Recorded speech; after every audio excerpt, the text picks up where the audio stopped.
I turn myself on? There I am. Good morning, everybody.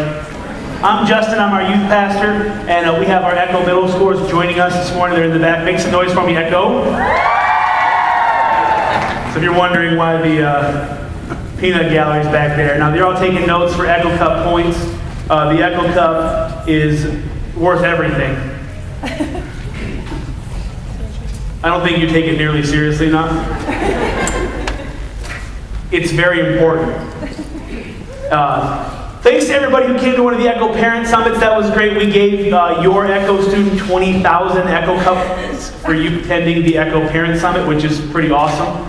And they're going to join us today. We've been doing this series with the main auditorium back there in Echo in conjunction. So you wonder what talking to your middle schooler about. Well, you can talk to them about what we talked about in church, because we talk about the same exact thing this whole series, which is fantastic. They're going to join us this morning. So I will reference them a couple times. And they'll take notes, and you'll see kind of the outline they're taking notes off of and all that kind of stuff. It's all worth points. We've been talking this whole series about why the cross, and before we get into this, I just want to remind everybody that this is the last day. This is the registration deadline for Spring Fling. We go on 2 big youth retreats every year, one in the fall and one in the spring, and today is the deadline for our spring retreat. And it's going to be an awesome experience. I just want to encourage parents who've got till midnight tonight to get a hold of me. Call me, text me, Pony Express, email, smoke signals, carrier pigeon. I could keep going. Just get a hold of me and register your student for Spring Fling, and they won't be disappointed. We've been talking about this idea of the cross. I mean, the heart of the Christian gospel is this image. We see it in stained glass windows, and people decorate their homes with this icon. We even see it like worn as jewelry around people's necks, but it can still be kind of a confusing thing. I mean, to modernize it just a little bit, can you imagine if people wore electric chairs around their necks? Like you went into their home and there on the wall was this little man frying on an electric chair. Well, thanks for inviting me over, Susie. That's very nice. What's the deal with the frying man on your wall? Like, it's kind of morbid, right? I mean, and for some people, they see this picture of brutality and death and torture because as much as it is a religious symbol, it's also representative of a real person that walked in human history and actually was tortured and executed by means of Roman crucifixion. And we're talking about the actual death. Like, it's not just a little wooden man hung on the cross with little, fake wooden blood. This is real. There's real flesh. There's real blood associated with the cross. Yet for those people who have the eyes to see and the ears to hear its message, it's this symbol of life and not death, beauty and not destruction. So we've been exploring in this series, what's the deal with the blood? What's the deal with the gore? Why? I mean, as I work with the emerging generations, the kind of thing I talk to people about when we talk about the cross, we have a lot of these old metaphors that we've used, and Scripture gives us those. We talked some of them on this series, the idea of the cross as satisfaction for the justice of God. And the cross is what reveals to us how serious our sin is. And the cross is also, the next week, about it's a means of rescue and redemption out of the prison of our own making, the mess that we got ourselves into. And the cross is the means by which we're taken from a place of death to a place of life. Well, those, sometimes, when you start talking about the cross, God can end up looking rather judgmental or negative. Like, he's the one that sets the standard, and he's the one that, he's the judge, if you will. And the emerging generations are so sensitive to authority figures, and they, have grown up in a world where the curtain has been pulled back, and they've sort of seen the wizard as a little man hiding behind a curtain with smoke and mirrors, if you will. And so they're sensitive to that. So how else does the Bible talk about the cross? How else can we complete this picture? And we've talked in terms of a few different metaphors, but none of them are right and none of them are wrong. They're all just trying to give us a more complete picture of how this symbol of blood and gore can actually be the source of life-changing meaning. And so many people recognize that. This isn't an old problem. Matter of fact, in 1 Corinthians, it's in the first century in a place called Corinth. Paul is writing and debating with this New Testament community of followers of Jesus that's been established in this place.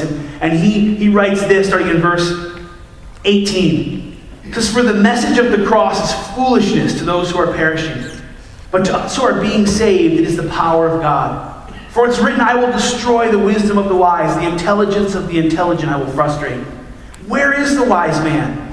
Where is the scholar? Where is the philosopher of this age? Has not God made foolish the wisdom of the world? For since in the wisdom of God the world through its wisdom did not know him, God was pleased through the foolishness of what was preached to save those who believe. Jews demand miraculous signs and Greeks look for wisdom, but we preach Christ crucified, a stumbling block to Jews and foolishness to Gentiles. But to those whom God has called, both Jews and Greeks, Christ, the power of God and the wisdom of God. For the foolishness of God is wiser than man's wisdom, and the weakness of God is stronger than man's strength. This is a beautiful thing. Paul here is saying, listen, people struggle with this. People struggle with understanding the blood and the gore, and they struggle with understanding this just seems foolish. It doesn't seem like this is the sort of thing God would do. It's confusing to some people. So let's acknowledge that for 2,000 years we've sort of been confused. But the Bible helps us too, and it gives us these pictures, these images of why the cross, the reasons, the problems that you and I have to face, where we find the solution in the acts of Jesus 2,000 years ago hanging on a plank of wood in ancient Palestine. This act of God coming down to where we are and dying on our behalf. Let's explore one of those this morning. I'm going back to the book of Colossians. We were here in week 2, but check this out with me again. I'm going to start reading in verse 15. This is a great picture of the cross, and I want you to notice the vocabulary that Paul uses. Previously, he's been using terms like rescue, and how we've been taken from the kingdom of darkness to the kingdom of light. You've rescued us. Well, here he uses a different word. This word is reconciliation. And so I want you to get this as he paints this picture of being estranged in relationship and then being restored in relationship with God. Talking about Jesus as he is the image of the invisible God, the firstborn over all creation. For by him all things were created, things in heaven and on earth, visible and invisible. Whether thrones or powers or rulers or authorities, all things were created by him and for him. He's before all things, and in him all things hold together. And he is the head of the body, the church, and he is the beginning and the firstborn from among the dead, so that in everything he might have the supremacy. For God was pleased to have all his fullness dwell in him, and through him to reconcile to himself all things, whether things on earth or things in heaven, by making peace through his blood shed on the cross. The cross makes peace and reconciles us to God. Once you were alienated from God, and you were enemies in your minds because of your evil behavior. But now he's reconciled you by Christ's physical body through death to present you holy in his sight, without blemish and free from accusation. If you continue in your faith, established and firm, not moved from the hope held out in the gospel. This is the gospel that you've heard, and that has been proclaimed to every creature under heaven, and of which I, Paul, have become a servant. This is the gospel.